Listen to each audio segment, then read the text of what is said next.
Cito Assistance, Vicky speaking. How can I help you? Hey, we're at the west tip of Horn, and our bilge pump stopped working. We're sinking. Can you all please come? We have a membership. How far is the water coming up, sir? It's coming up. We're just sinking. I don't know. Like we're going down. 12 seconds. That's all it takes. 12 seconds buried inside a real call, made from a sinking boat off the Mississippi coast, and right now, two separate audio experts are staring at that exact same recording and hearing two completely different things. One says it's nothing. The other says it changes everything about how Nolan Wells died. Stick around, because in a few minutes, I'm playing you both versions, and you're gonna decide who's right. He was face down on the beach right at the water's edge.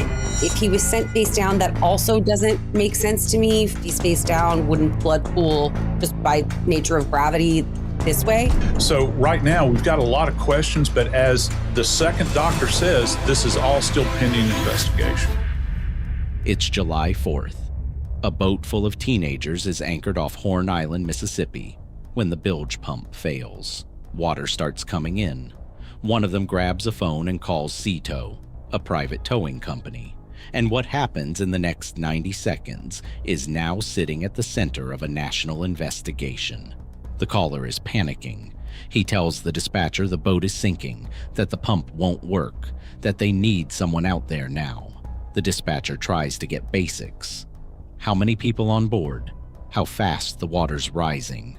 GPS coordinates. And the kid on the other end can barely get the words out. Eventually, he does. 7 people. Coordinates given. Help is coming. On the surface, that's the whole story. A group of teenagers in trouble on the water, asking for a tow. Nothing more. Except Nolan Wells wasn't on that boat when it got towed back to shore. And 2 days later, he was found dead. That gap between the moment that boat left Horn Island and the moment Nolan's body was recovered is where this entire case lives. And this week, a piece of audio from inside that gap just resurfaced, and it's louder, clearer, and far more disputed than anything we've heard before. Here's what happened. The Mississippi Department of Marine Resources released the original Cito call to the public. A local outlet got hold of it first. Then TMZ got their hands on it, ran it through audio enhancement, and on Monday, they dropped a bombshell. They claim that buried in the background of that call, underneath the panic, underneath the dispatcher's questions, there are voices. And according to TMZ, about 12 seconds in, one of those voices seems to say something that stopped everyone cold. Is he dead?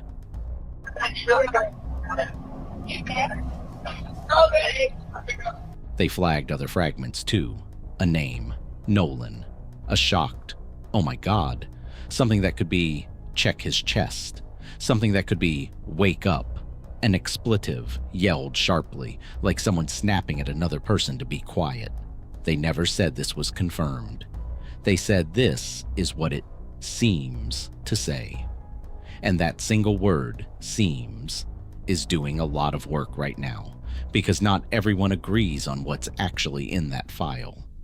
A digital forensics expert named Robert Fried got his hands on both versions, the original and TMZ's enhanced one, and ran his own comparison. What he found should make you pause before you accept any of those flagged phrases as fact. TMZ's version, he says, is 20 seconds longer than the original recording.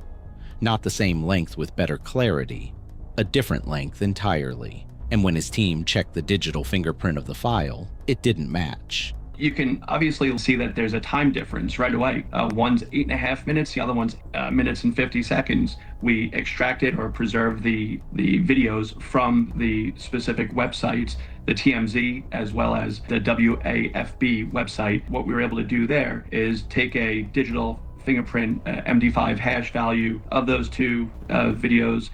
They were obviously different, which means that they have different content.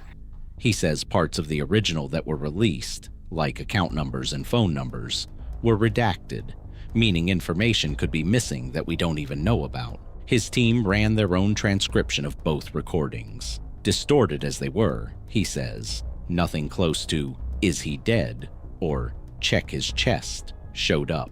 His conclusion, he wants to see the original file, untouched, before he'll believe any of it. So now you've got TMZ saying the audio reveals something disturbing, and a forensic expert saying the audio itself might not even be reliable to analyze. That's not a resolved mystery. That's an open wound. And here's where it gets even more layered. A completely separate audio engineer working independently of TMZ decided to clean up the same call herself, using traditional dialogue editing techniques, not AI enhancement. As a professional audio engineer, I decided to work on that CTO call using traditional audio processing techniques rather than relying on any AI voice separation or AI enhancement. My goal was pretty much to preserve as much of the original recording as possible while making the quieter dialogue and background audio easier to hear. Her goal wasn't to chase a dramatic reveal. It was to preserve as much of the original recording as possible while making the quiet background audio easier to hear. Her version started circulating on its own, and people who'd already formed an opinion from TMZ's version were suddenly listening all over again, asking whether they'd actually heard what they thought they heard the first time. 3 versions of one call, 3 different sets of ears. And still, weeks later, nobody in an official capacity has stood up and said, definitively, here is what was said in the background of that recording. That should bother you, because somewhere in those seconds of distorted audio might be the only unscripted, unrehearsed moment anyone captured from July 4th. While the internet was busy arguing over 12 seconds of sound, new footage tied directly to the Jackson County investigation quietly confirmed something else. Nolan was never on that towed boat, not hiding below deck, not out of frame, gone before it ever left the island. Which means somewhere between that panicked call for a tow and the boat pulling away from Horn Island, Nolan Wells made a decision, or someone made it for him, to stay behind. His friends have said he chose to remain, that he wanted to keep talking to a girl he'd met on the island. For weeks, that girl was a mystery. No name, no face, just an unknown female in a police document. That mystery didn't last. She's been identified as 19-year-old Katie McCormick.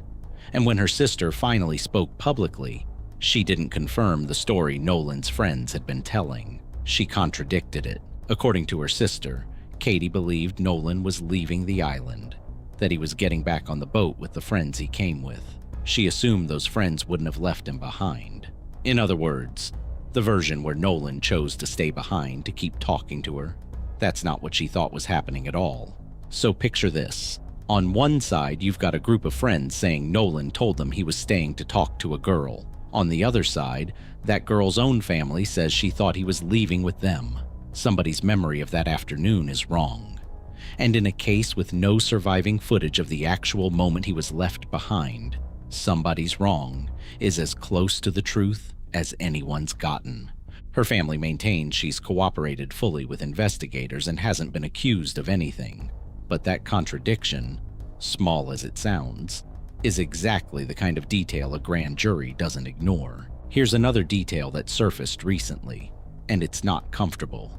A preliminary document obtained from Mississippi's Department of Marine Resources says witnesses told investigators Nolan had been drinking heavily before he went missing. That detail didn't come from a tabloid. It came from an internal document written the day after he disappeared, while search crews were still combing the island for him.